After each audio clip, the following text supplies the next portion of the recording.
This podcast is a member of the Place to Be Nation family. Visit us at placetobenation.com, the only place to be in your pop culture world.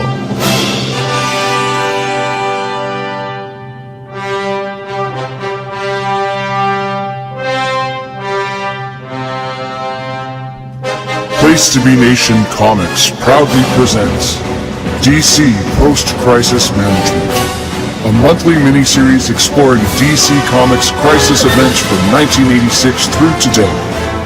Universes will die, continuities will reboot, minds will be bent, and eyes will cross.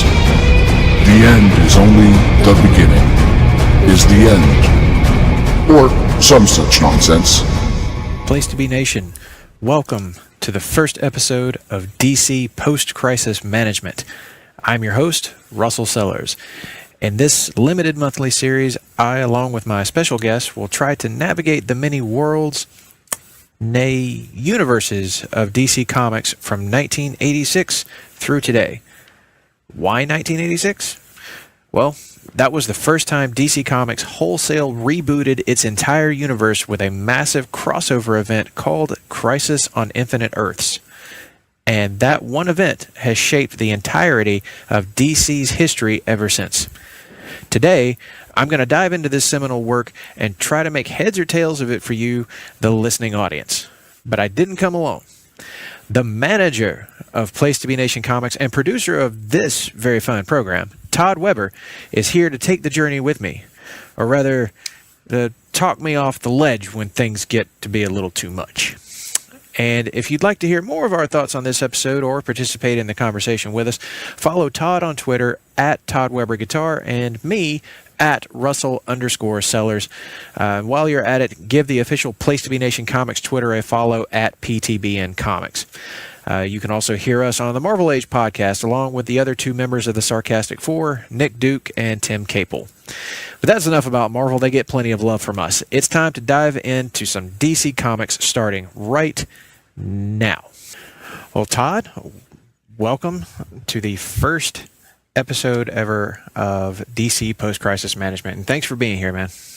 You're welcome. It's an honor to be here on DC Post-Crisis Management and to be breaking this one in. Yeah. Well, as I stated in the intro, I am already on the couch ready to kind of go over the psychological damage that has been done to me thanks to Crisis on Infinite Earths and many other crises that will be discussed in later episodes.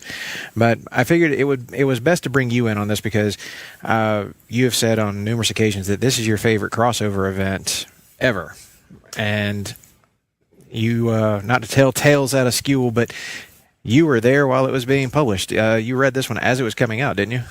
I did, yeah. I can remember going into the comic shop and picking up issue 1 and then kind of picking up 2 through 6 here and there.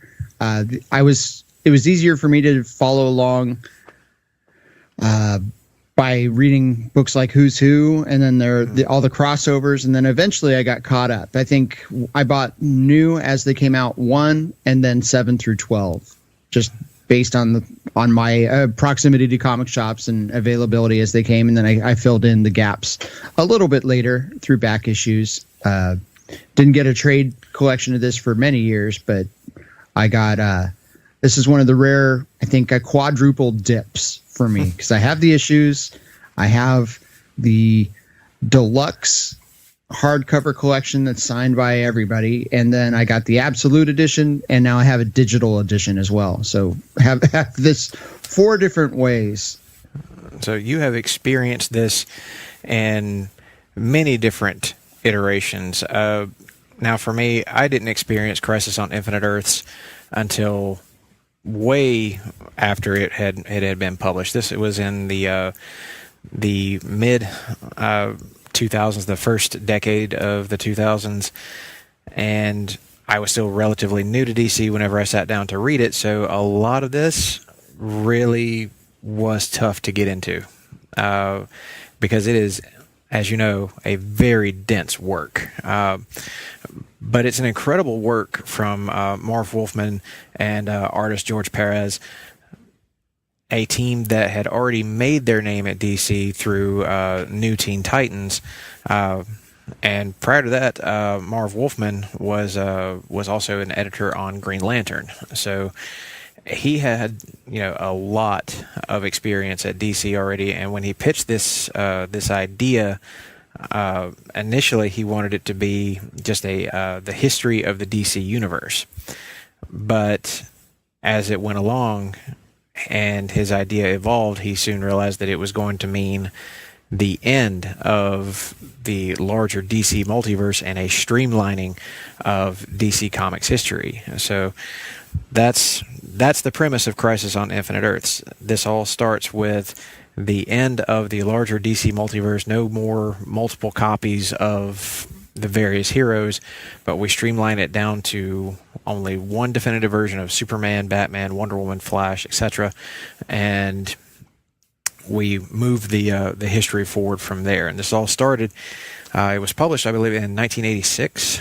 Or 19, January through December of 1986, one per month. And what a work it is, because anybody who's familiar with George Perez's art, which is something I'd like to talk about first, this guy, I think this might be, he's done some really great work, don't get me wrong, but I think this might be his best. What do you think? Looking back, this was more, it looks like it was April of 85 through March of 86 was the chronological release. So I don't know if that's because it came out in January 85 and then dated, how cover dates are a little bit different. It's, but it was in that 85, 86 time period, because it was also right around the same time as a couple of other major works like Watchmen and Batman Year One. Right. And this kind of commemorated the 50th anniversary of the greater DC universe, DC as a whole, dating back to 1935, characters like the Crimson Avenger and eventually Superman in 37, 38, and then Batman. I think Batman is 39, Wonder Woman is 1940. So they were all kind of hitting their 50th anniversary at the time, general time that Crisis was there. And Crisis was kind of a cleanup mission as far as by Wolfman. And I don't know if it was because readers were confused or if it was just so frustrating for editors and writers of the time with these multiple Earths and multiple versions of characters. As a teenage reader or preteen reader at the time, it wasn't so confusing to me. I understood that the heroes, original Golden Age heroes, were the guys that were on Earth 2.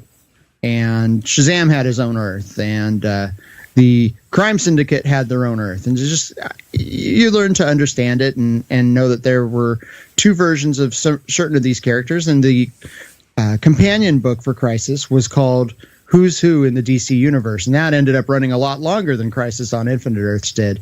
But it helped quite a bit. But what was kind of funny is that the continuity of DC as a company changed halfway through Crisis. So when you get to Superman, and they would Who's Who was a alphabetical, and when you got to a certain point, everything changed, and so you had to do all these addendums to Who's Who. But Who's Who was extremely helpful if you were reading Crisis along at the same time. Like, well, who the hell is this? Or why are there multiple characters? Well, this is why. Who's Who was a great cataloging and explanation of all these characters. They didn't have everybody, but it sure had kind of the majority of the relevant people you would need to read. And that was kind of overseen by guys like Len Wein, Bob Greenberger. I believe Mark Waid even had a hand in that first Who's Who. So I have an affection for Crisis, but I also think Who's Who is almost just as important to read as a companion piece to Crisis on Infinite Earths. That's something that I should definitely get then, because I have never read that, and that might have actually helped me even in this most recent reread of all of Crisis on Infinite Earths, which I did to prepare for this episode, because it had been a little while. And it's easier for me to pick up on things now because I've been in DC for quite some time.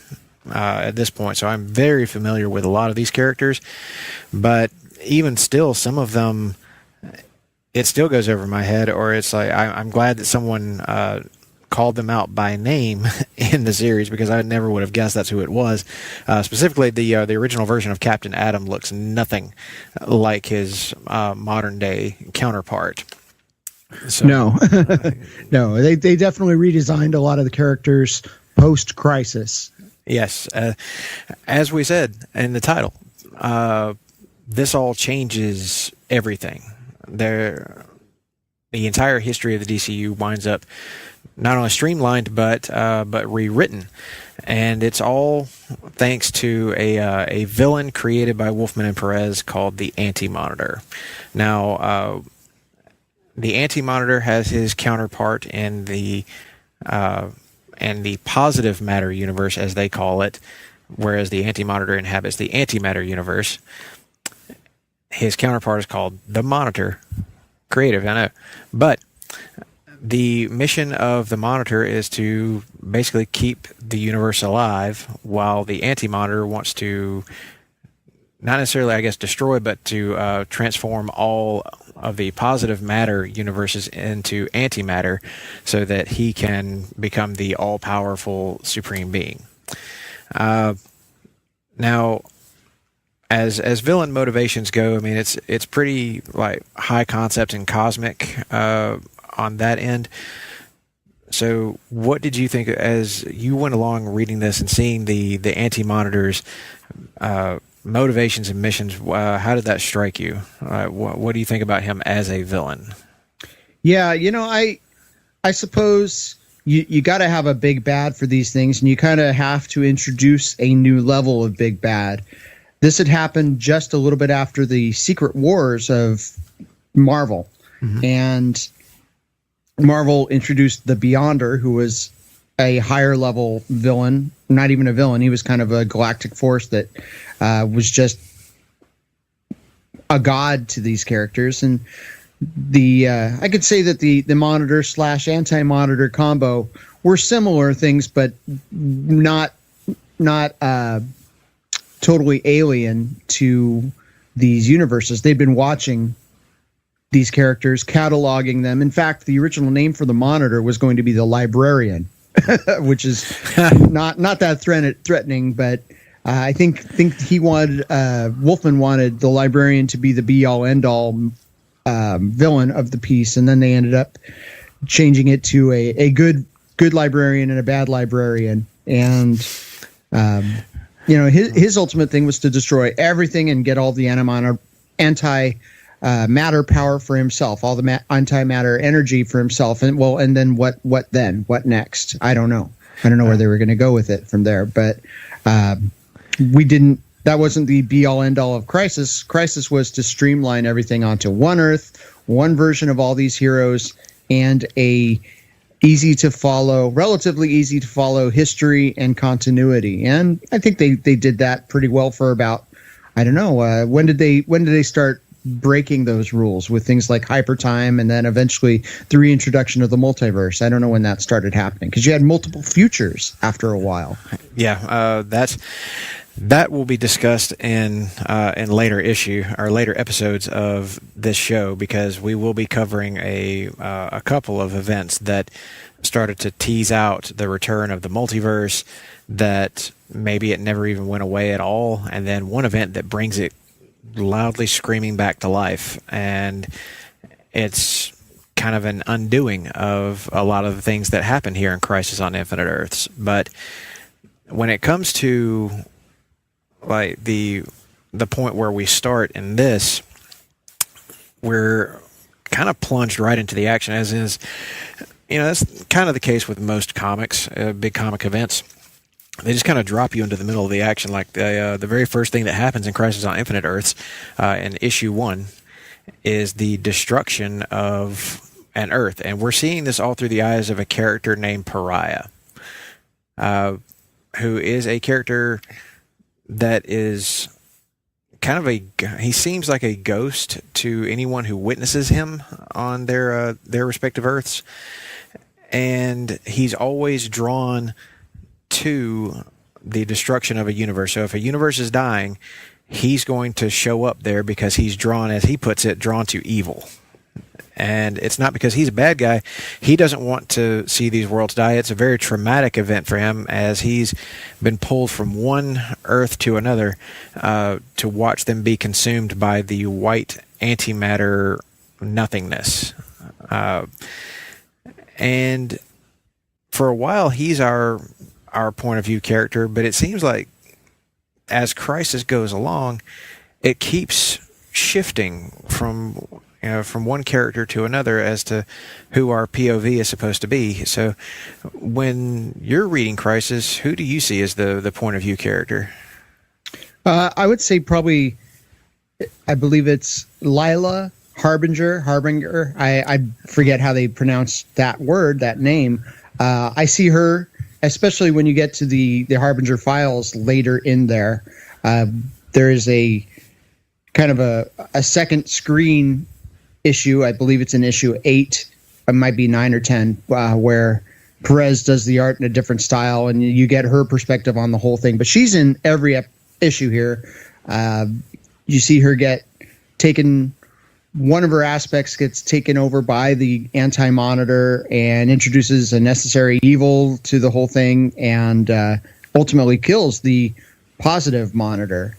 So I think that's maybe the overall POV character. You can look at some of the other characters created for this, but Pariah certainly for part of it,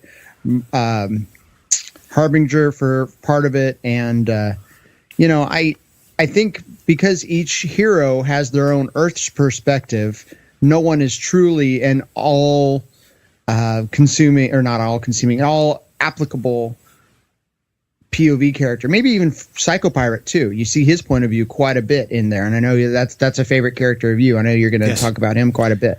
I'm a big fan of Psychopirate, and he's a character that people are going to still be seeing a lot of today. He's kind of a bit of a prominent side character in Tom King's current Batman run, and he pops up throughout several different Crisis events. We'll be seeing him in the sequel to this event in a few episodes. But I feel like from the jump, I don't remember. Well, he was created in the 40s, so he's been around for a very long time. But when you think about his power set, he's one of the darker and potentially most dangerous characters in all of DC Comics, as his abilities, as filtered through his the mask that he uses, can manipulate the emotions of even whole worlds of characters, as we see in Crisis on Infinite Earths, because the Anti-Monitor uses him at one point to control the emotional states of, I think, three different Earths simultaneously at once. So it's like his power level is immensely high. Of course, it does seem to drive him. He was already kind of insane, but this kind of pushes him over a different edge to where he's, the type of insane who's barely functioning. But I loved his character in this, just as I love his character typically in anytime he appears. But he's in a really weird position, because he's one of those characters who's definitely always out for his own survival. He's not the level of insane like the Joker, who probably doesn't care if he lives or dies. He just wants to cause chaos. Psychopirate seems to be like kind of a junkie. He's addicted to other people's emotions, and the more he can take that into himself, the happier he is. And I was a bit confused, though. I didn't really get why the Anti-Monitor necessarily needed Psychopirate to control the emotions of the people on these three Earths. What am I missing here? The only thing I can think of, having reread it not too long ago, is at that point, those were the next three Earths that were going to be consumed. And so I believe he needed Psychopirate to control the people on that Earth, to unify them against whatever good forces that Harbinger and the Monitor had corralled to protect those Earths, or at least to stave off their elimination. We're seeing Earth by Earth get eliminated here. And so at one point you see Psycho Pirate's powers controlling guys like the Marvel family, or the Freedom Fighters of Earth X, or the Charlton Heroes of Earth 4, as they call it here. We know those Charlton characters. It's impossible to read them without the filter of Watchmen, because that's what Watchmen, all those archetypes were based on the Charlton characters. So I see the original question and I think, oh, it's Rorschach. I think, Captain Atom, maybe not to the level of Dr. Manhattan, but everybody else you can use a pretty good stand-in for. Yeah, so there was a lack of blue penis, so not quite Dr. Manhattan. No blue dick. You had kind of the weird multicolored Captain Atom costume, which was not one of Ditko's greatest things that he ever did. I do like the post-crisis look that Pat Broderick came up with for Captain Atom quite a bit more. And speaking of all the different characters that show up in here, it's pretty much every DC character ever, including some that as you mentioned before, were created for this event. I believe it was Pariah and Harbinger. Were there any others that were created specifically for this? I seem to think Lady Quark and her family were created for this, but I don't know that I'd ever read about them before. So it might be the kind of thing where they had an obscure appearance earlier, but she becomes more important later in the Crisis story. We only see her briefly at the beginning when her family dies on their Earth, and then she's summoned to be kind of watched like Pariah for a while and lay dormant. So I think it's the Monitors, Pariah, and Harbinger that are created for this. Although we had seen Lila and the Monitor in some books like New Teen Titans, and some Batman and the Outsiders, kind of acting out of character, acting almost like villainous weapon suppliers. We didn't know a whole lot about them at that point, but they were slowly bringing them into the DCU. But once Crisis got going, you get their motivations, and they become fully formed. You understand what these characters are all about.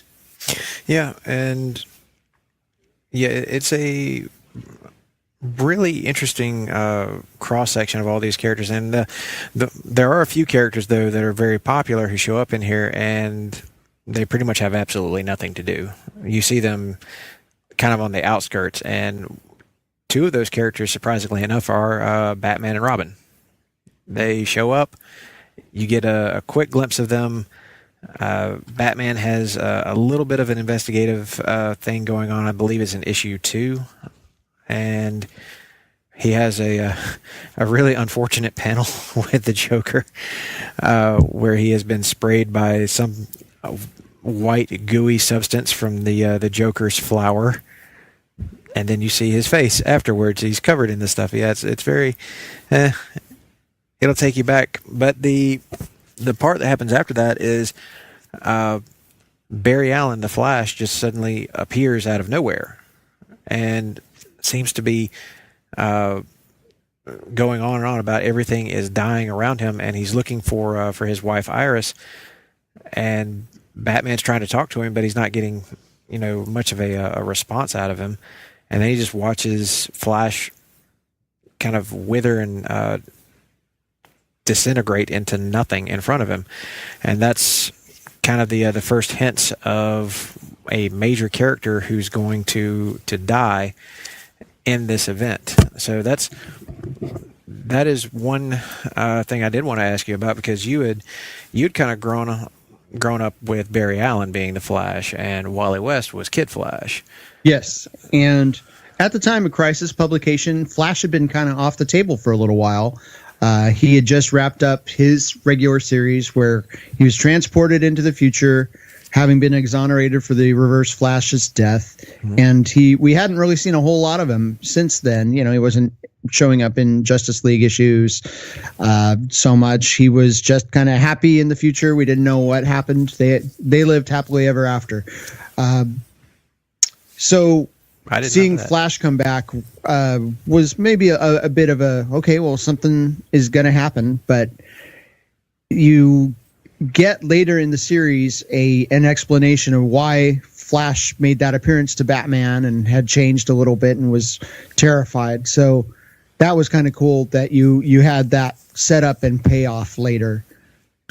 And how impactful was his death on you? Like seeing this character who had seemingly gotten a bit of a happy ending prior to this, only to come back and die kind of horribly. Yeah, I wasn't thrilled about it at the time. I think I remember reading in the letters pages, or Marv Wolfman would do an introduction on the inside cover of each issue, and he had said during the issue, I believe it's the very issue that Flash dies, that he had written a way to bring him back.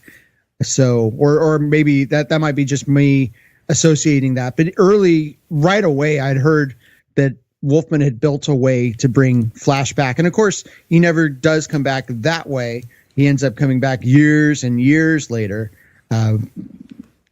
via Jeff Johns' machinations. But it bummed me out a little bit, but I could also see where they were going with Kid Flash. It was kind of not a spoiler to me to have Kid Flash be revealed as the new, maybe depowered a little bit Flash character at issue 12. Or, I had hopes for Jay Garrick too, because that was an underused character, but because he survived the crisis. A lot of the Golden Age characters who didn't share the same alter ego with their antecedents did end up surviving. You had Alan Scott show up or finish out, still being around. You had all these characters that were inspirations to the original characters, but you didn't have the Golden Age Batman. He never existed. You didn't have the Golden Age Robin, which is very tragic. You had a lot of characters just get kind of, well, we're going to keep this trademark. We're going to keep telling stories with this character, but this version is gone. And that was kind of sad to me. You had other things end up happening, like the All-Star Squadron, which had been telling stories of the Golden Age JSA characters, Earth 2 characters. That book had to be totally rewritten and changed after the crisis. A lot of characters were just yanked from continuity. And then they told Roy Thomas, who was writing it, created this book called Young All-Stars, which told the stories of the characters that were replacements. History hates a vacuum. So you had a Superman replacement, you had a Wonder Woman replacement, you had an Aquaman replacement, you had a Batman replacement. That was the story of the Young All-Stars, and they didn't stick around too long. They weren't ultimately that important to DC continuity. In fact, you didn't see a lot of the World War II stories continuing too much longer after Crisis wrapped up. All-Star Squadron was pretty done, but it was a fairly popular series leading into Crisis. And for the first 6 issues of Crisis, at least in my most recent rereading of it, it feels like we're doing like a metric ton of universe building. It's not even world building, it's universe building, because it all feels like it's setting the stage and introducing us to our huge cast of players, getting us used to the idea of Harbinger's multiple personalities, pariahs jumping around from Earth to Earth. As we've talked about, the multiple versions of these characters, all of them kind of coming together and beginning to slowly start to understand that their multiverse or their universes are dying all around them. It's affecting their worlds in various ways, including crazy weather patterns, red skies, time even being in flux, like there are dinosaurs showing up in random places, modern heroes interacting with World War II characters who then go on to interact with some earliest humans. We even have Commandy, the last boy on Earth, is kind of prominent at one point in the story. Yes. And you have all of this stuff happening all around you, and it can be a lot. It can be a lot on a person to try and take all of that in. So I know what method I used to approach it, so that it made it less intimidating of a read. But how would you pitch someone, especially on these first 6 issues of Crisis? How would you suggest they get into reading this if it's their first time? Well, I would probably pick up the trade or pick up the issues, whatever way you can, but I would also make sure you got a copy of the Crisis on Infinite Earths Index, which was published by a third company, a third party. It wasn't DC officially licensed, but it was in comic form. It took each issue and then had all the crossovers listed, and as each character came out, it would tell you where the character came from. Plus, it would summarize each issue because there's a lot going on here. I've read it, boy, countless times, and I still forget. Oh yeah, that was happening. Well, these Earths are coming together because that's the only way to save them, and that's a part I don't think I remembered from the originally. I thought they were all merging, and you had to stop them from merging. What merging was because the universes were being eliminated one by one. So yeah, and at one point to protect, I think it's the 3. At first, it's 3 remaining Earths, and then it ultimately becomes 5 universes that the Anti-Monitor is trying to consume. Alexander Luthor of Earth 3, who is a character also created for this story, he is a being made up of matter and antimatter. So he has seemingly this ability to create this little pocket universe to protect all of these 5 remaining Earths, to hide them from the Anti-Monitor. Unfortunately, by putting them all in the same space, they slowly begin to merge into a single Earth, which will, according to them, result in the destruction of all 5. And like you were saying earlier, you had Earths merging, but you also had timelines, past and future merging, which is really kind of jarring. You had the Legion of Superheroes, and then the World War II Sergeant Rock and Easy Company, and all those characters from DC's rich history. I mean, you had all kinds of stories being told in their timeline, all in the same book, and it was just massive undertaking here. Imagine being the editor for this book. Good God, no. All right, if you say so, Marv. Okay, cool. I'll sign off on it. I think Marv just has to edit himself on this one. There's no way. I don't know. I am imagining the nightmare scenario of trying to put this in front of a single editor or even a team of editors, everyone trying to check what continuity is. But you know what? That's actually kind of the convenient thing about an event like this. The larger continuity isn't really going to matter all that much because you've got so many characters at once. You don't really get much of a chance to delve deep into their histories or to reference a lot of events that had happened to them. You just have to worry about getting the voices for these characters, which is something I got to give Marv Wolfman a lot of credit for. This is a book of literally hundreds of characters, hundreds of different characters. Hundreds and hundreds, yeah. And many of them do get, important scenes and like actual dialogue and real interaction with each other. And almost none of them share the same voice. And to me, that is the real testament of Marv Wolfman's ability as a writer, is that he was able to craft these individual sounding voices for each of these characters for so many issues. And the thing is, these issues are not drawn or laid out in the way that comics are today, where you get like these big splash pages and an immense amount of detail, but maybe not a ton of dialogue. This still has a ton of dialogue. There are pages with lots and lots of panels on them, yet still manages to have some of the most hyper detailed art that you're ever going to see. So if you don't believe that George Perez is the master of comic book superhero art, this book should make you a believer in it. If it doesn't, I don't know what your standards are. I don't know how to meet it, because this to me is like, this is where it's at. Yeah, no other artist could have done this. No. With the level of detail, the character designs, all the things he had to draw, storytelling. I usually say you can tell a good artist because you can follow the story going on without the dialogue, but I don't think that's possible with this particular case. No, it's a little too much. Yeah, but so much, the way he draws the Earth's being destroyed by the white light, the red skies, the rubble, all the destruction. Great character designs for the new characters. Clear representations of which Superman is which Wonder Woman is which, based on the art he's style for each one. Just awesome. You'll never be able to praise Perez's work in Crisis enough.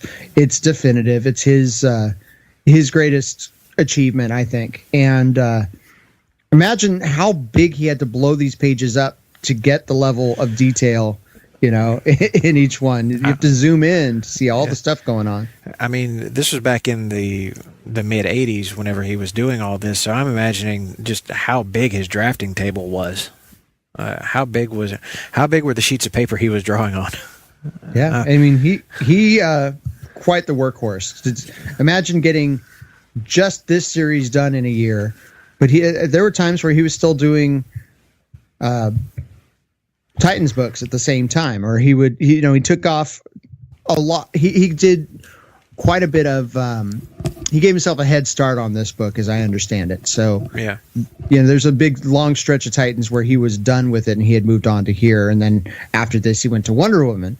So, but he gave himself a nice long ramp to get onto this. There were some other characters we forgot to talk about that were created. Of course, you mentioned Luthor. There was also Lady Wildcat. Ted Grant was replaced by Wildcat 2. Yolanda Montez. And she is a character who apparently doesn't last long, because this, as I was reading this, I was like, oh my God, I forgot she even existed. Yeah, they threw her into Infinity Inc., I believe. But which was kind of the logical place for that character, but I don't remember much about what happened to her afterwards. Yes, I've read a lot of the post-crisis DC comics, and I don't really recall her having much of a role, if anything. And eventually, Ted Grant comes back. So, the original Wildcat rejoins his Justice Society brethren, and Jay Garrick and Alan Scott. So, I guess Yolanda is just one of those characters who's kind of lost to history, but this is really her most prominent appearance, I think. This is her time to shine. And there was a time after this that they took the Justice Society current versions, the older versions of them, off the table too. Ironically, all the talk about Ragnarok lately, they were fighting the Battle of Ragnarok after this.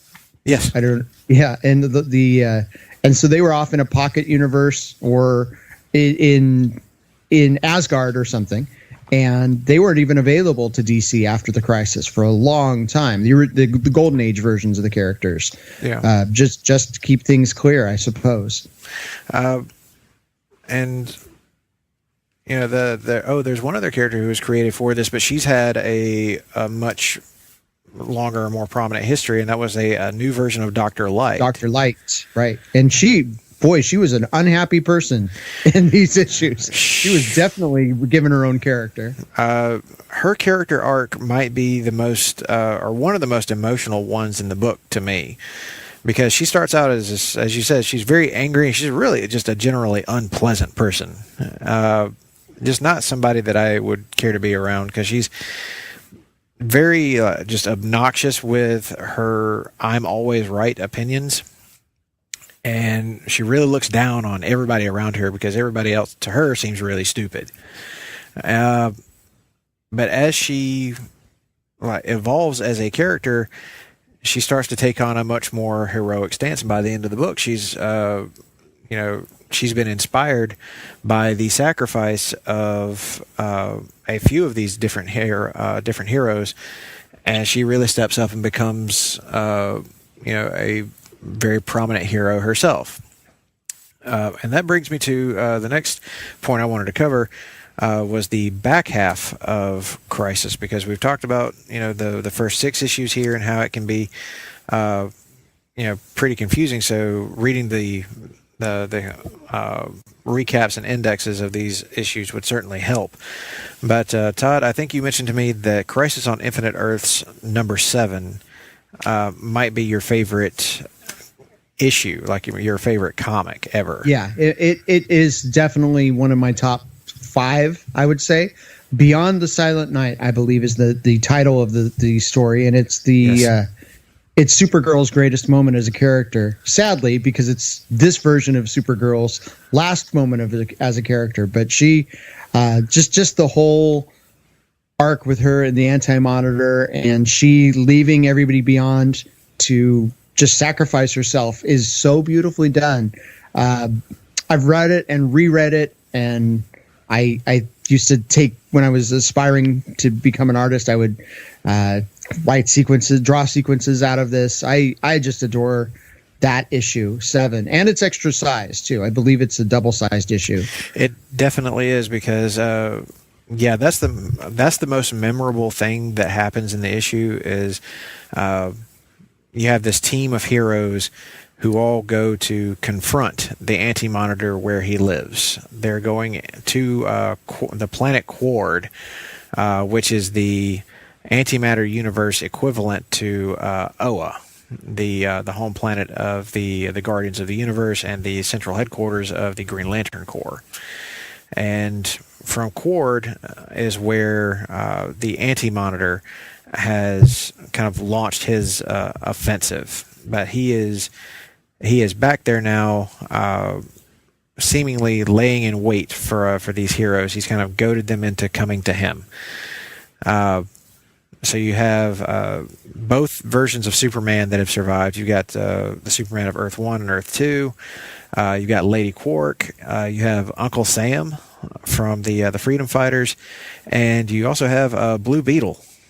And Captain Marvel, too, or Shazam, as they call him now. Yes, Shazam. They still do refer to him as Captain Marvel in this, of course. But he's there. But what you also get in this is kind of the origin point for the Crisis. Like, issue 7 really is the issue that brings it all together. Like, you've had a lot of stage setting in the prior issues, but for me, whenever I'm reading issue 7, I'm like, this is where this whole story begins to gel and things start to make more sense, because we see the birth of the multiverse, how it came to be, thanks to a rogue Guardian named Krona, who will be a very prominent Green Lantern villain during the Jeff Johns run on the character.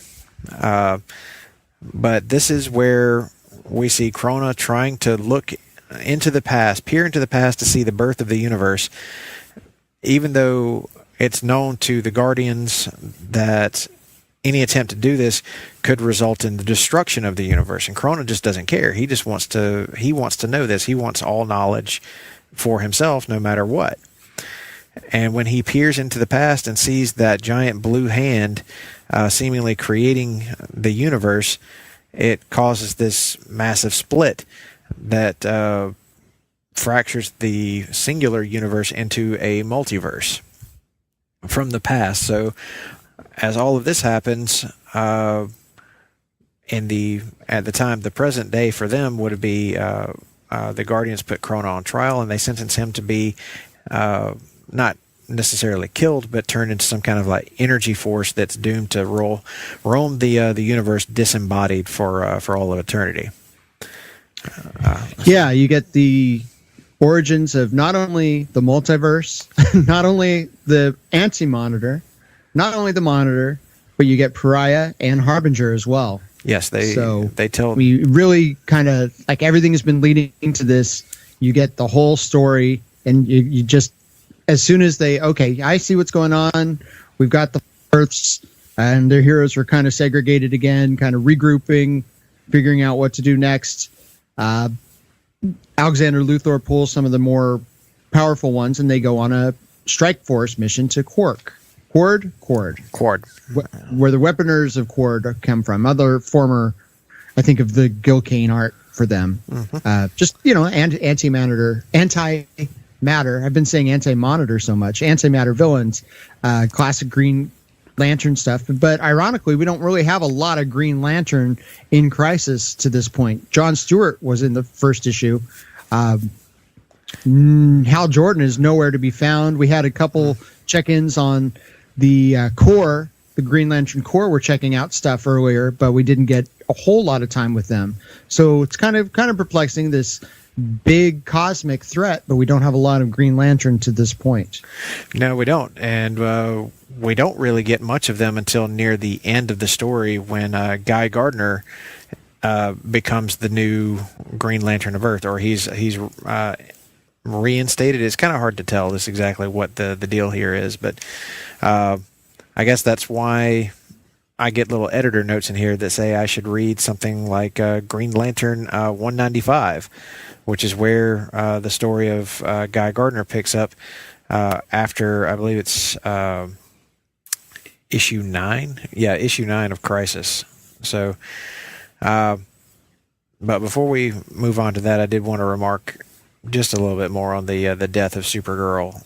It is, I think you said it really well. It's just one of the most emotionally impactful moments of this series. One of the most emotionally impactful moments in comics, because it really does push Superman over the edge. He is fully ready to kill the Anti-Monitor with his bare hands, and it's not often that you see Superman so enraged, but he's to that point. Though it's Superman of Earth 2, the Kal-El, letter L, not EL, who kind of talks him off the ledge and says, we need to get out of this place before things start kind of collapsing down around our ears. So they do that, get back to Earth 1, and you have this kind of a memorial ceremony for Supergirl. You have Batgirl kind of reading the eulogy. Yes, and it's done really well. This is a really moving moment, and especially the final page of the issue, when Superman has Kara's body wrapped in her cape, and he flies her into space. I thought that was a beautiful way to end it. So that, while this may be a dense and even challenging read at times, when you get to the end of issue 7, it's the issue that's, I think that's the make or break issue. If you've been struggling with it up to then, but you get to the end of issue 7 and you're not fully in it, I don't know that you're going to be able to get there. Get there. It's kind of like Esther, get off the pot, because this is it's the best issue so far. It kind of summarizes things. It provides the most heroic moments. Oh my gosh, what a cover. We have, of course, seen that pose before, the hero holding the prone other hero. You've seen it with Cyclops and Jean Grey. You've seen it with Odin and Thor, going back to Kirby. I mean, there's Tumblr pages that will show you. If you just type in Crisis 7 cover inspiration, you'll see they use it to this day. It's kind of a cliche, but also Perez draws all the other heroes in the background. It's just an amazing work. Art in the issue suffers maybe a little bit towards the second half. You can see some of the inks maybe a little rushed. At times there were 3 different inkers for this book. You could tell Giordano had started it as an inker. Ordway came on. I think Mike DiCarlo might be another inker who was used. I'm not 100% sure, but Giordano and Ordway, you can always tell it's Ordway inks. There's more cross-hatching on the cheeks and things like that. Ordway is a very distinctive artist and inker. I really like the combination of he and Perez. But yeah, Crisis 7 is where it's at. If I was going to just reread one issue, it would be that one. But the whole story is amazing. But that's the one time capsule issue for me.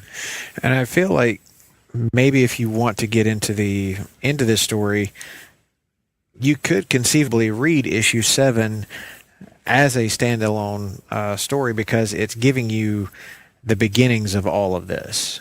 So if somebody wanted to see like the origin of the multiverse, the beginnings of how the larger and like crazier side of the DC universe came to be, that issue can give it to you, all while also giving you this great emotional climax that will take it down as like one of the best comic issues ever written. Yeah, it's like Star Trek 2 for me. I get a lot of deja vu reading this and to the death of Spock in Star Trek 2. Well, that is some high praise, and that I think that's a good selling point for that issue for people to go and check it out. Now, the DC Universe app is currently available, and I highly recommend anyone listening to this go get it, because it's an invaluable resource for this podcast and for future episodes of this podcast, and maybe something else down the road as well. Unfortunately, you can only get like 3 issues of Crisis on Infinite Earth there for the time being, but I'm sure that will be expanding. It's a work in progress, I think. For sure it is. And there are plenty of really good things on there for you to read, but the issues 2, 3, and 4 of Crisis on Infinite Earths are there, which is an odd It's kind of random, yeah. So it's really strange, but as we've also said, this story has been reprinted over and over and over again, and it's one of those that's such a seminal classic that you can't really imagine it ever just going out of print. It's far too influential, and I think it makes way too much money for DC Comics for them to ever just stop publishing it, because it's one of those that I don't know that I would hand this to someone as like, hey, this is the first ever DC Comics experience you're going to have here, Crisis on Infinite Earths. No, no. I wouldn't do that to someone.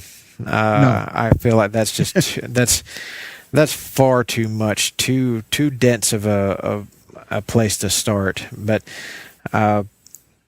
if you were to hand this book to someone, how much DC lore do you think they should take in before they jump into this? That's a really good question.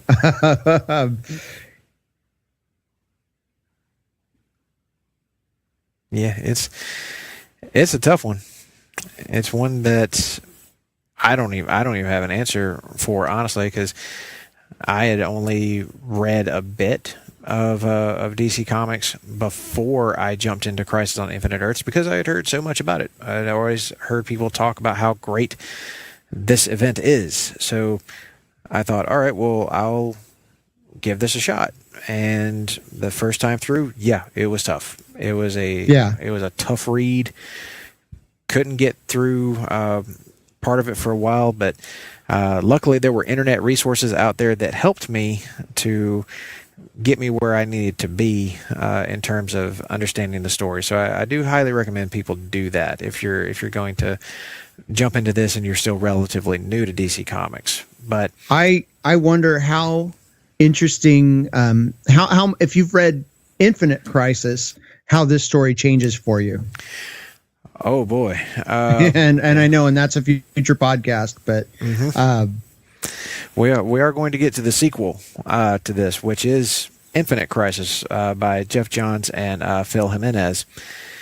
And that today, oddly enough, is my favorite DC Comics crossover event.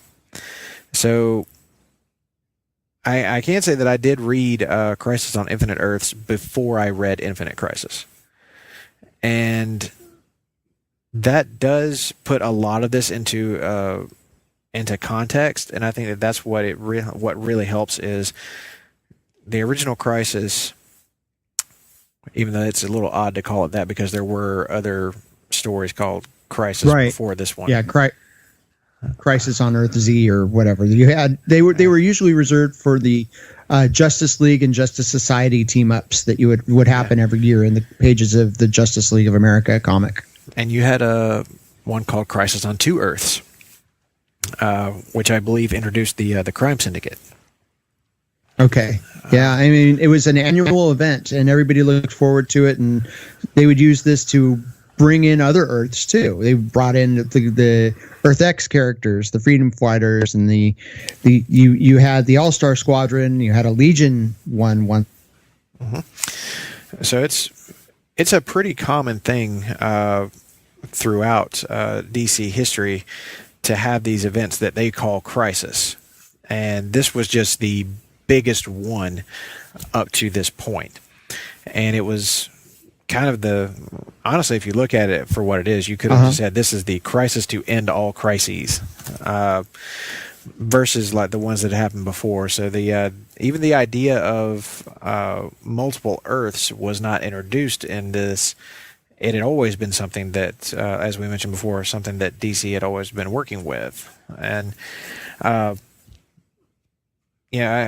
kind of like you, Todd. I don't find it difficult to be able to separate these Earths, but I can see from an outsider's like perspective that it can be a little daunting trying to tell like which Earth is which, like which continuity am I supposed to be following. And even as something that happened to Wolfman himself, he actually got a letter from a fan in 1981 asking why a character in an issue of Green Lantern didn't actually recognize Green Lantern despite having worked with them just an issue like a few years earlier. Like what was the problem there? So that was kind of the genesis of Crisis on Infinite Earths. It was like, okay, well, we need to streamline the history, and that's how this was born. At that point, you'd had so many Kryptonians. You had God, yes, Supergirl. You had the Phantom Zone criminals. You had all the bottled city of Kandor. You had a lot of characters wearing the Superman S. They wanted to make Superman more special. Of course, post-Crisis, he wasn't the first hero of the DCU anymore. Whereas, going back to Earth 2, he was the first. He was the standard bearer. But it definitely cleared the table and allowed John Byrne to tell very special stories, redefining Superman for a new generation, starting all over from scratch, and it accomplished that. I mean, unfortunately, you took away things like the Legion of Superheroes. You could no longer have Superboy influencing the formation of the Legion, and Paul Levitz wrote a very creative way around that, and then they had to undo that altogether. So the repercussions that happened in Legion of Superheroes were really frustrating for fans of that book. I imagine so. And that's another thing I wanted to ask you about, because you'll have a very to our comics contingent here at Place to Be Nation Comics, you're going to have a unique perspective on this, because Perez and Wolfman had also been doing New Teen Titans around this same time. And correct me if I'm wrong, but that book continued after Crisis on Infinite Earths came to an end, didn't it? At least I think it did. But what I was hoping to find out was what your thoughts on the changes to Titans, because they had undergone changes before. They had even changed in the course of the Wolfman and Perez title before Crisis, because things like Dick Grayson becoming Nightwing, that happened before Crisis on Infinite Earths ever occurred. And Kid Flash not being Kid Flash, he had walked away from even wearing the costume anymore. He quit around the same time Robin. Grayson decided not to be Robin, and then came back. But you'd gone through the whole Jericho introduction. You had Cole. You had new characters on the Titans at this point. But Perez was done with Titans, I believe, until issue 50 or so. And even then, it was just to come back and try to fix Donna Troy, and that became a big mess after all. So I think this was still kind of the end of the golden era for the Wolfman Perez Titans, was leading into Crisis. After that, the Baxter series, there was a premium Titans book that came out, so that you had two Teen Titans books coming out. You had the newsstand one, and then you had a comic shop exclusive. And eventually they would put the reprints of the premium one into the newsstand one, and then eventually that book died off. But Perez only did the first 6 or so issues of that, and some of my favorite stuff. It's a great Trigon and Raven story. But after that, he was all in on books like Crisis, and then, like I said, into Wonder Woman. They gave him carte blanche to do Wonder Woman after this, and Crisis set the stage for that as well. It did, and there were a lot of things that Crisis did that I thought were really excellent, not just for the heroes, but for some of the villains as well. One notable one that I absolutely loved the version of in this was Brainiac. It reminded me most of the take on Brainiac from Superman the Animated Series and from Justice League Unlimited. This was a co-opting of the superpowers Brainiac created by Jack Kirby for the toy line and tie-in comic. And so there was a Brainiac figure, I think dated 83 or 84, that has shared the ship design, shared the was the robotic Brainiac. I love that too, Russell. It's kind of my Brainiac, you know. Before leading up to that, Brainiac was a weird looking green dude in black short pants and white booties. Yeah. You know, not a threat. Not a good look. He looked like he was wearing a romper before they were popular. And that look doesn't work for me. I don't really care for the Koluan version of Brainiac. I prefer him to be more of the robotic android created to be a gatherer of all information and knowledge in the universe. I don't mind the combination of those two things so much, which has been what a lot of artists and writers have done with that character in more recent years. But this take in Crisis on Infinite Earths is that is my Brainiac as well. This is what I feel like Brainiac should be. This is him fully realized. And there's a great issue, I think it's 9, where you get the unified villains kind of taking advantage of things, of the weakened heroes. I believe it's 9. I'll have to cycle through here. It is. It is, yeah, and an amazing cover. Oh my gosh, just like the definitive, all of the villains of the multiverse cover by Perez on issue 9. And, you know, that came right after issue 8 where Flash had sacrificed himself. But that Brainiac design, and don't get a lot of Perez drawing the Joker. It's not one of my favorite versions, but you also get the swan song to the scientist Luthor as well here. Yeah, he's kind of moving away from that, and we're starting to see that evolution of the Lex Luthor character, which will be fully realized under John Byrne. Like right after Crisis on Infinite Earths, when Man of Steel runs as a 6-issue miniseries, and then Superman relaunches under him. But you have all the villains working together in issue 9, where they're trying to like stake their claim, like, oh, the heroes are spread thin. Brainiac and Luthor devise this plan where they're going to rule the remaining Earths, and they have all the confidence in the world that these heroes and villains will just wipe each other out, and that they'll defeat the Anti-Monitor, at least to a point. But even Brainiac, after a while, starts to become afraid of him, which is something that I thought was a pretty brilliant piece of writing from Wolfman, in that he had portrayed Brainiac as having like little to no emotion whatsoever up to this point, but then he seems genuinely afraid of the Anti-Monitor. So really good storytelling, great interactions with the villains, and getting to see big groups of villains who might not otherwise have worked together, taking on a real hodgepodge group of heroes. It's just a lot of fun. It is. It's fun. You do get kind of interesting groupings of characters like Killer Frost and Captain Cold and the Weather Wizard. You get a lot of the plant-based villains, like Poison Ivy and Jason Woodrue. Mm-hmm. It was a chance to have a little bit of fun with it, stretching it out, because you keep you could just finish the series in a hurry if you needed to, but they did let it breathe a little bit and get to develop some more of these characters and these concepts, and give the heroes that are about to die, give them a little bit of a showcase as well, because we're going to lose characters like the Golden Age Wonder Woman and this version of Luthor. Everything's gonna change here very soon. So you get them. Not only you get them to have like a final moment of glory, but you also get to reintroduce characters like Captain Marvel to the universe. Everybody knew who Shazam was, but he gets a little bit of a spotlight here coming up too. So you get a little bit of the groundwork for the new DC universe, non-multiverse.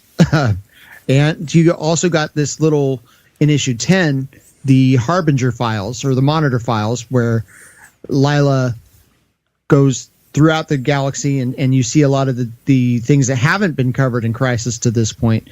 Things like the Legion of Supervillains, and you get Starman, the Prince Gavin version. You get a lot of the Adam Strange characters like that mentioned, and that almost leads into the history of DC Universe that came out the year after this. And I don't know if you've ever seen that. That's Wolfman and Perez too.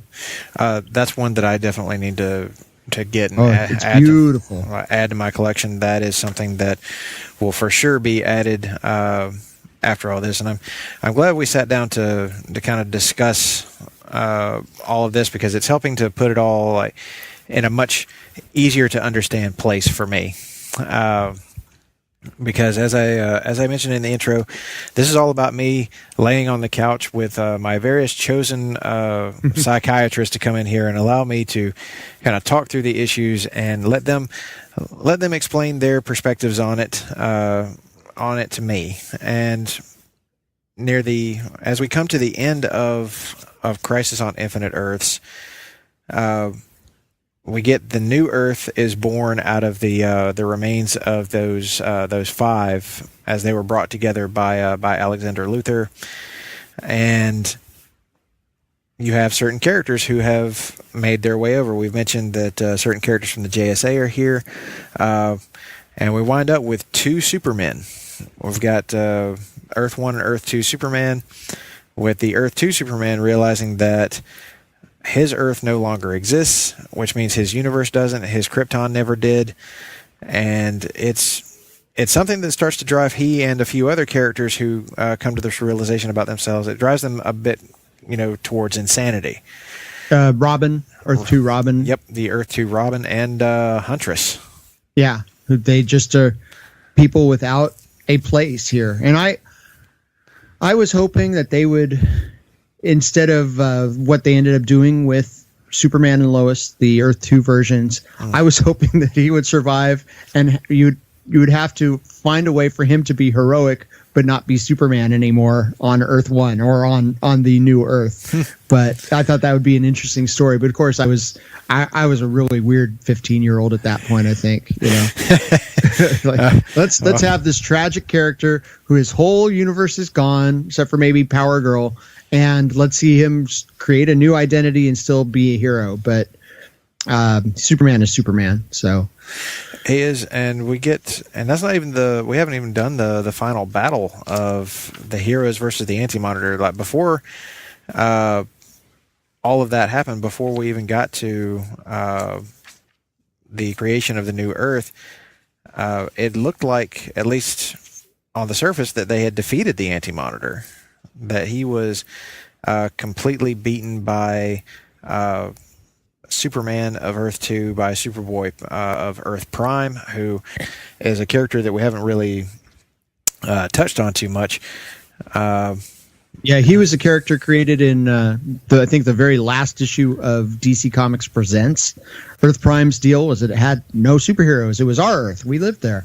But of course, in the Justice League books, they had a character named Ultra who came from Earth Prime, and he was a hero that interacted with the Justice League. But then later if they were getting rid of Earth Prime, which apparently it died very early here in the Crisis, we're all dead. Whoops. Yeah, they saved that Superboy almost as a Deus Ex Machina, because he got to impact the story quite a bit, but he wasn't in it for much of it until 11, 12. Yeah, he doesn't show up until maybe issue 10. Yeah. And by then we're gathering up all the remaining heroes and villains to go and launch a full assault on the Anti-Monitor at the beginning of time, where he has gone to hide out.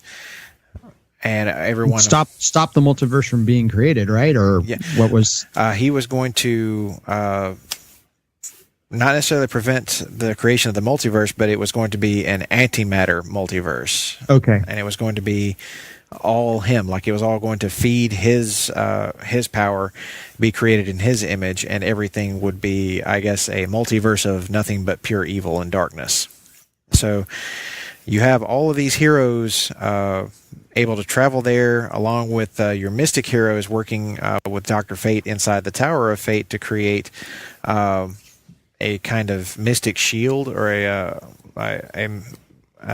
something to absorb all the shadow creatures that the Anti-Monitor used as his warriors. They were going to keep them at bay, and then even though all this seems to be going sort of okay, the Anti-Monitor kind of starts to get the upper hand again.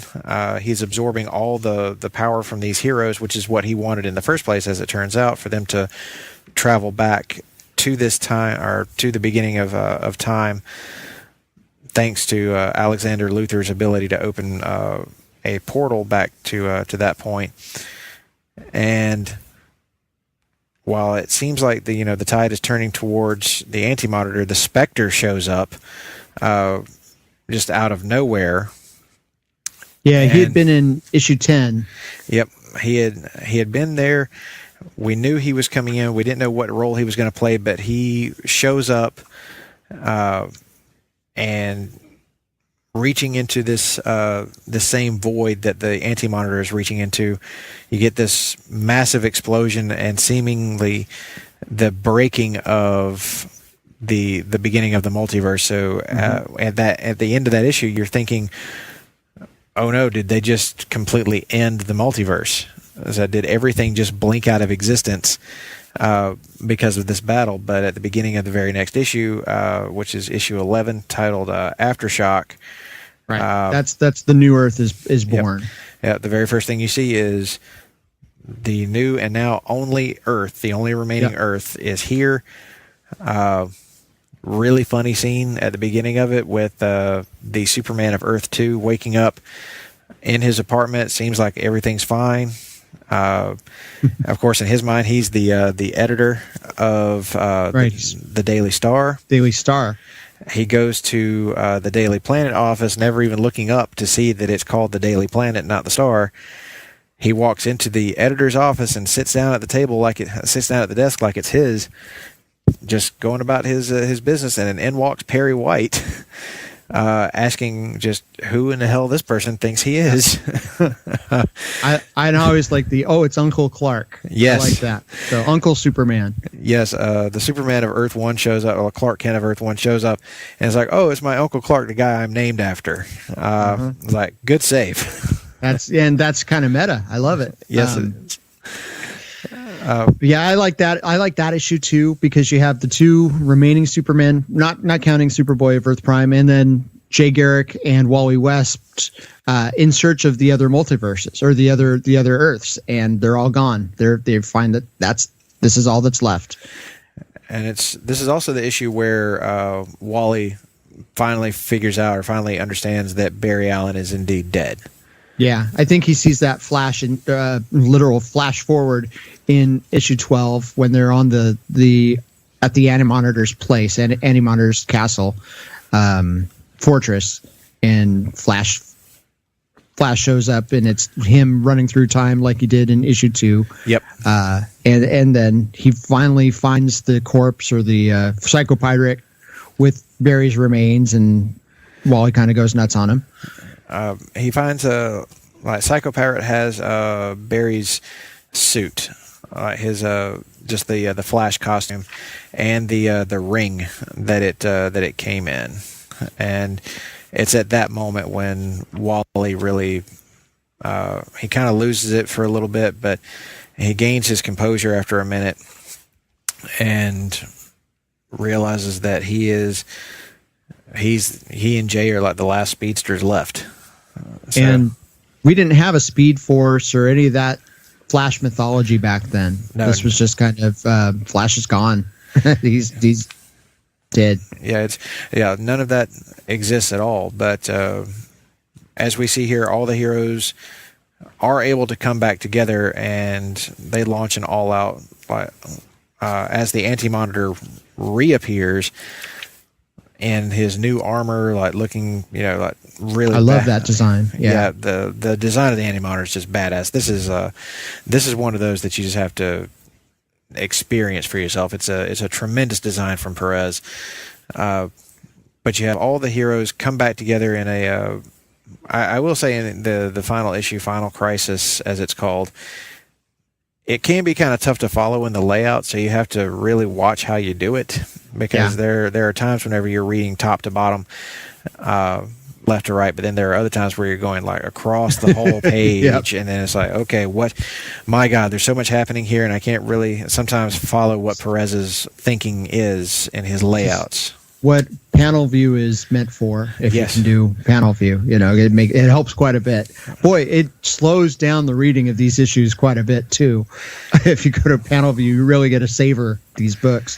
One thing I like about issue 12 is how many false finishes, how many times they think they've taken him out, and everybody else, the different characters, different aspects get a chance to step up and have their moment. Like Darkseid gets a turn. Yeah. Adam, Pariah gets some redemption in here. Yeah, I enjoyed 12, maybe my second favorite issue, just because all the stuff that goes down in it. It does have a hell of an ending. It's one of those like really great stand up and cheer finishes to a crossover event. And that last panel of letter L, that's just gorgeous. It's definitive. I love it so much. I'm right there with you. I absolutely love, especially, and I think one thing that I truly do love is the bit when this doctor is telling, or Jay is telling Wally that his test results are good. He's actually his powers aren't killing him anymore.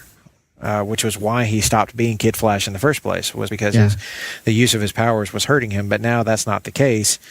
He can only run at the speed of sound. Speed of sound up to this point. That will change later. But Wally looks a bit more grown up in these panels. Like he looks like he's aged into adulthood. And this is the first time he puts on the Flash costume proper and adopts the name for himself.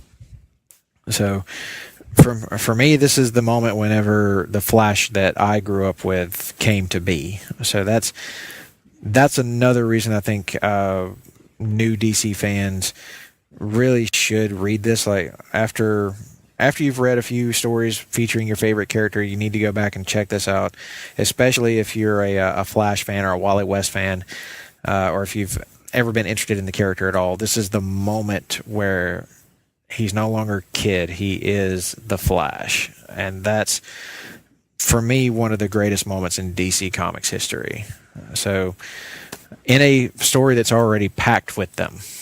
But finally, one that doesn't involve a character dying. This one involves a character stepping up and a legacy character being allowed to take on the mantle of their mentor and would keep it for a really long time.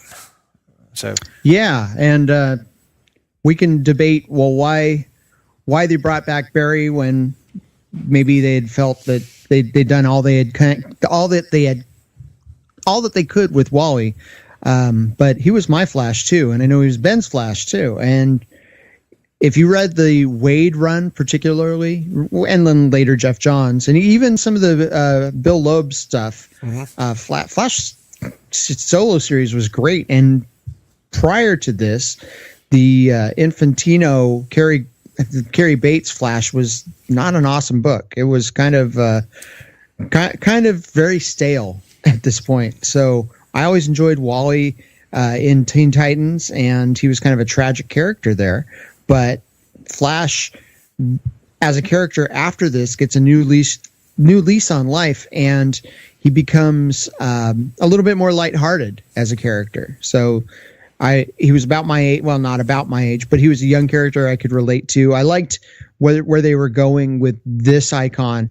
I think they were told not to mess with Batman too much. If we look at everybody that changed, Batman changed very little, although Jason Todd changed quite a bit after this. Yeah, a lot of people won't realize that whenever they read Batman and Robin in this, the Robin they're seeing is actually Jason Todd, and that didn't strike me until I looked at the dialogue a little bit closer and realized he was referring to Robin as Jay a couple of times, and I was like, wait a minute, that's Jason Todd. That is not Dick Grayson, because you look over when you see the the Titans getting involved in things. Dick Grayson is Nightwing. So this was definitely, I was like, okay, so this was before the personality transfer for Jason Todd, whenever he was basically Dick Grayson, just with a different name. Right. There was no discernible difference between the two. But as we move on, of course, we know that he gets a personality transplant, and it would be Frank Miller who would redefine Batman after Crisis on Infinite Earths. And that's actually available in its entirety on the DC Universe streaming app right now. So if you want to read Batman Year One, you can go do that. Is it 401 through 404? I think that's it. Yeah, that's. I believe that is correct. But it's featured though. You'll see just Batman Year One. Oh yeah. And it's a 4-issue series, and it's perfect. There's nothing wrong in the world. It is absolutely perfect. Great story, great art. They're still sticking with a lot of the continuity established with it to this day. It's one of my top 3 favorite Batman stories. I would say that it starts in Batman issue 404 and goes to issue 407. Okay. I don't know what was going on with 401. Maybe that was the Magpie issue or something like that. But yeah, everything in Batman Year One is still influential today. You don't see any real evidence of that in Crisis on Infinite Earths. It still comes off as I would say the Denny O'Neil and Neil Adams version of Batman, because they were probably the most prominent one. It's still the 70s blue cape and cowl with the yellow oval, and he's written very much like that version of the character. So he's not in this story very much, but like we said, you will see a reinvention of Batman shortly after this, and I will be talking with some folks about that seminal story at a later time. But I did want to mention the epilogue to Crisis on Infinite Earths as we close. The Psycho Pirate has survived this whole incident, and he is one of a very few characters at the end of this who still remembers the event, the Crisis events, the multiverse, all the different versions of the heroes, where it seems like most other characters, while they may remember certain things, like certain people dying, the method for how they died seems fuzzy even in their heads, and they certainly don't remember battling an interdimensional godlike being. Their history has now been streamlined, so they don't recall all of this. But Psycho Pirate does, and he's locked up in Arkham Asylum because everyone thinks he's insane. It was kind of a creepy ending. I liked it. Like I remember, that means all he is this Pandora's box that could be opened someday, and he will be coming up later in an event that certainly cemented me as the lifelong DC Comics fan that I am. But that kind of brings us to the end of Crisis on Infinite Earth. So in the final diagnosis, Todd, how crazy do you think this story could drive someone? Oh, pretty nuts. I think if you It is meta in that the last page of the story could actually explain what happens to you after trying to read and understand all this without preparation and resources.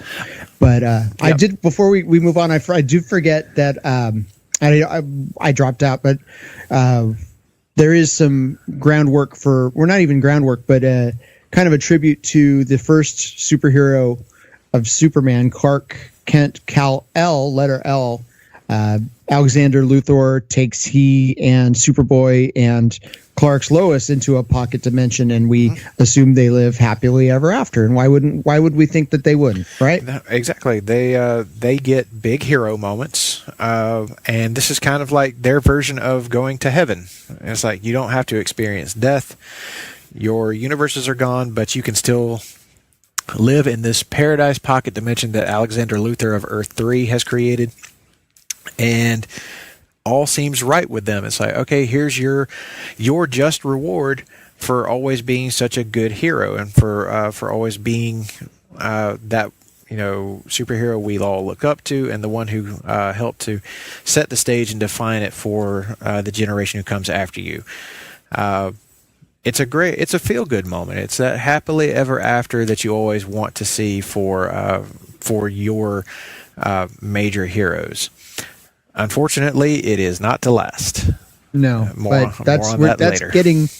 Yeah, I do. I forgot to talk about it very briefly. Alexander Luthor's creation, or his birth, is kind of like the last moments of Superman, of Jor-El and Krypton. I don't know if you ever caught that. So, you have the Lex Luthor of Earth 3 as this Jor-El figure, where he's saving his son. He's the only survivor of his whole planet, and definitely throwing echoes of the classic Superman origin in there. And I wanted to acknowledge that just because it's obvious. I mean, if you've read it before, you see it, but it's very nicely done.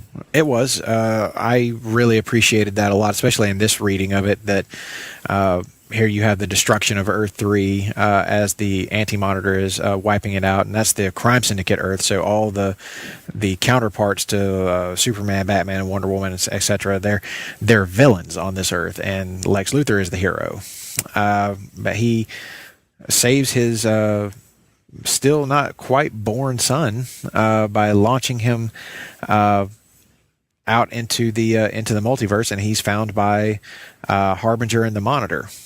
And when he's put together, I guess, as it were, in their castle or on their planet, or their mobile, like moon style ship, it's almost Death Star like in its design, but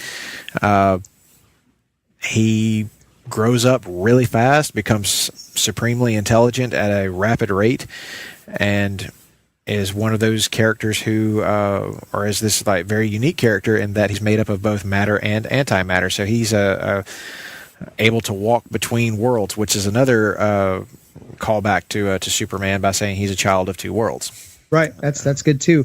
He's very crucial to the story. So you pay attention every time Alexander Luthor is mentioned or shown on screen here. We didn't talk about Wonder Woman seemingly dying, and then later in this issue explaining that she didn't die, she just reverted back to the clay that she was made from.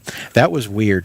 That was something that I felt like is a callback, or is something that gets called back to in Final Crisis when Grant Morrison does something similar to Batman. Right. Killing him without killing him. Yes, essentially that's what happens to Wonder Woman. Is she dies without dying. She gets sent back through time to her to the beginnings, her new beginnings on this Earth, this now reformed Earth, rather than killing off one version and just letting another version go on. So yeah, that's a bit of a head trip. And if after all of this you're still not cross-eyed and banging your head against a wall, or maybe needing to be put in a straitjacket in a padded cell alongside the Psycho Pirate, maybe you will feel like going and giving Crisis on Infinite Earths a look. I I'd recommend it after a few other readings, or at least get you some Wikipedia pulled up on some Crisis on Infinite Earths, and then dive into it. That might help. Read some cool pre-Crisis comics, maybe the Wolfman Perez run of Titans, some Justice Leagues from around that time, Justice League 200, kind of get the flavor for what's going on in the DC universe at this point, and maybe look at some of the comics that featured multiple Earth stories and decide for yourself, well, did they need to do this? Apparently they all decided that, but there were creators who weren't thrilled with this, but it set the stage for the next generation of the DC universe, and quite a lot of things came out of this in the mid to late 80s, including my favorite run of the Justice League, besides the Morrison Porter, was Justice League International. The great George Perez Wonder Woman run, Burn Superman, and then post-Burn Superman with Dan Jurgens, and the Triangle Superman era, where you had weekly Superman comics. It was a great time. You had the great Flash runs with Wade and later John. So, yeah, I mean, it really set up great things that came out of it. And then you got an annual crossover for a while in the DCU. Yep, and there's a lot of this can be found on the DC Universe streaming app, including the first 6 issues of the new Teen Titans from George Perez and Marv Wolfman. So you can go check that out right now, and then maybe dive into a few other things that you'll find on there. I think some of the George Perez Wonder Woman is there as well. There's lots to find there, but that kind of brings us to the end of this first issue, or this first episode, if you will, of DC Post-Crisis Management.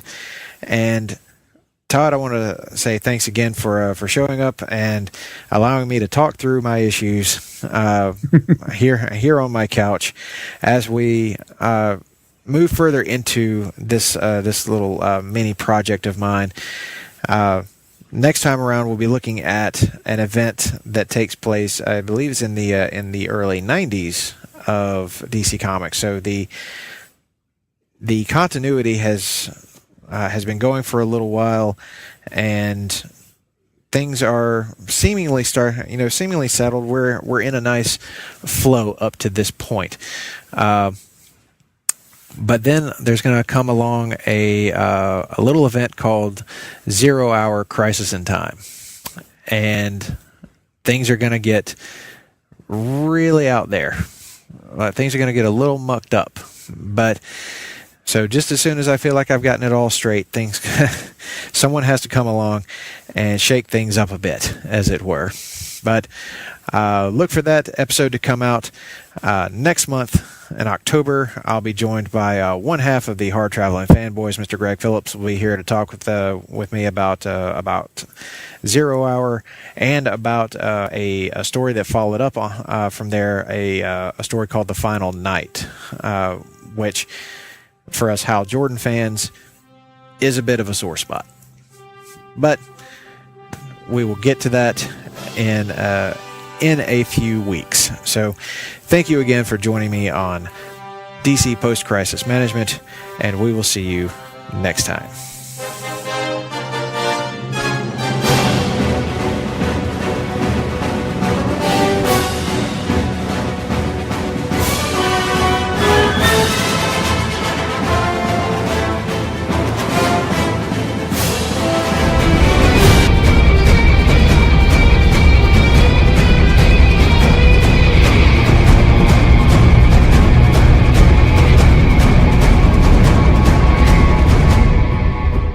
Promotional consideration paid for by the following. Hey, pro wrestling announcer Kevin Kelly here. I want to make sure you are all subscribed to all the great feeds here at Place to Be Nation. It's really easy to do. Just head to iTunes or your preferred podcatcher app today and search and subscribe to the Place to Be Nation wrestling feed, which of course includes the full archives of the Kevin Kelly Show, the Place to Be Nation pod feed, and the Pro Wrestling Only feed. Subscribe, listen, and then rate us and leave feedback today. And be sure to give Justin your true thoughts. I mean, don't hold back. After all, he is kind of a jerk. Just listen to Scott.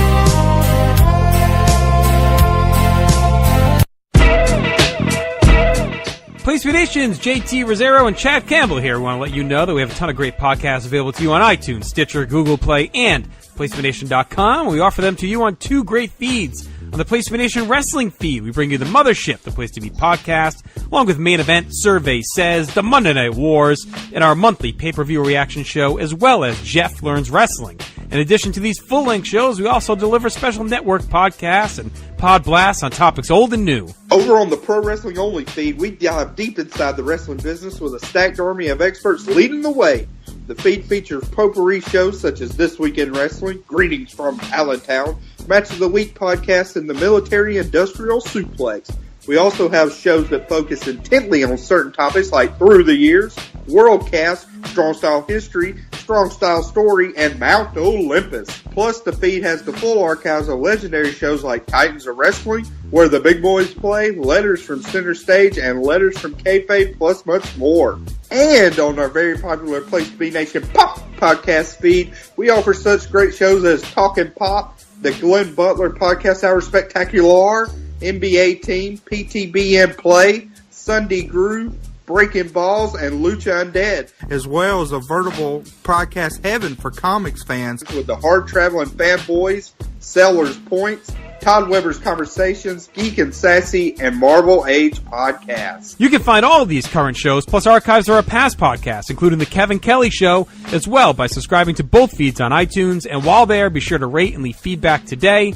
All these shows, plus others, available at PlaceToBeNation.com, where we cover pro wrestling, sports, movies, comics, plus in-depth stretch projects, and more. Be sure to support our site by using PlaceToBeNation.com/Amazon when doing your online shopping, and download our free PTB Vintage Vault Refresh ebooks via the links on our site.